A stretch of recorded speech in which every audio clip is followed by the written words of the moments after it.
Hi, welcome back ఆరు foods. ఈరోజు మెంతిపప్పు చేస్తున్నానండి. అది ఎలా చేద్దామో చూసేద్దాం పదండి. చలో.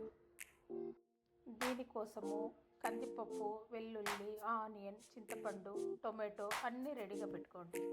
మెంతి కూర కడిగి పెట్టుకోండి. కుక్కర్ తీసుకొని కందిపప్పు ఈ చూపిస్తున్న కప్పుతో 2 కప్పులు వేసుకున్నాను నేను.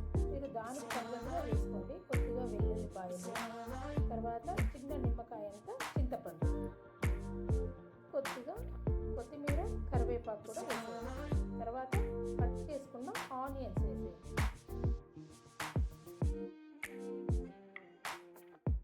ఇవన్నీ కడిగి పెట్టేసుకోండి. తర్వాత టమోటాలను కూడా కడిగి కట్ చేసుకోండి. కందిపప్పు కడిగిన తర్వాత ముందుగానే కడిగి పెట్టుకున్న మెంతి కూర వేసి కట్ చేసుకున్న టమాటాలు కూడా వేసేయాలి. ఇప్పుడు కొద్దిగా పసుపు, 1 టేబుల్ స్పూన్ ధనియాల పొడి, 3 టేబుల్ స్పూన్ల కారం, పప్పుకు తగ్గ కారం పొడి వేసుకోండి. నేను ఈ కందిపప్పుకు తగ్గట్టుగా వేసుకున్నాను. కొద్దిగా నీరు. ఈ పప్పు పలుచగా కాకుండా గట్టిగా ఉంటేనే బాగుంటుందండి. ఆ విధంగా నేను చేసుకుంటున్నాను. దానికి పప్పుకు తగ్గట్టుగా వాటర్ వేసుకొని కొద్దిగా ఆయిల్ వేయండి.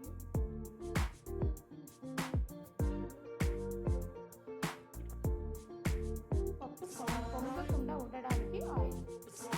ఇప్పుడు కుక్కర్ మూత పెట్టి 4 లేదా 5 విజిల్స్ వచ్చే వరకు ఉంచండి.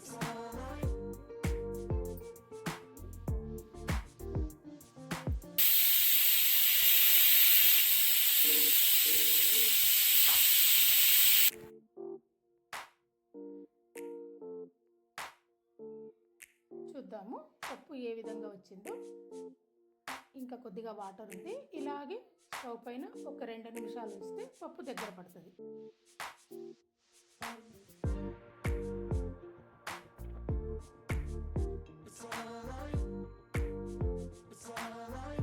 ఈ మాత్రం వచ్చినాక ఇందులోకి పప్పుకు తగ్గట్టు ఉప్పు కూడా వేసేయండి.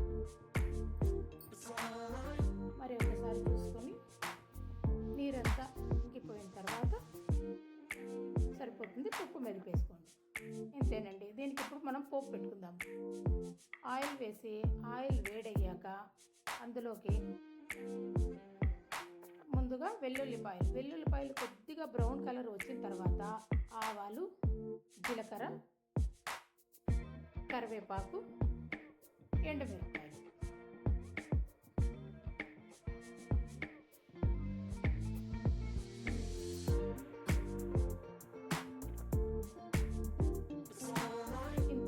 మాత్రం వేగిన తర్వాత ఇందులో కలిపేసుకొని సర్వింగ్ బౌల్లోకి తీసేసుకోండి. పప్పు రెడీ అయిపోతుంది. చాలా రుచిగా ఉంటుంది. మీరు కూడా ఒకసారి ట్రై చేయండి.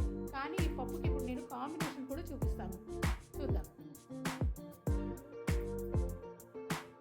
ఇందులోకి నేను ఆమ్లెట్ వేస్తున్నాను.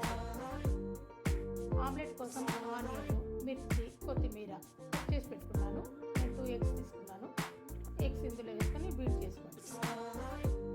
కొద్దిగా మిరియాల పొడి చల్లి ఆమ్లెట్ వేసుకుంటే చాలా బాగుంటుంది. రెండో వైపు కూడా కొద్దిగా మిరియాల పొడి. ఇంతే. ఈ విధంగా ఆమ్లెట్లు వేసుకొని మెంతి పప్పుతో తింటే చాలా బాగుంటుంది. మీరు కూడా ఒక్కసారి ట్రై చేయండి. చేసుకొని ఎలా ఉందో నాకు కామెంట్ చేయండి. నచ్చితే లైక్ చేయండి, సపోర్ట్ చేయండి. Thank you. Bye bye.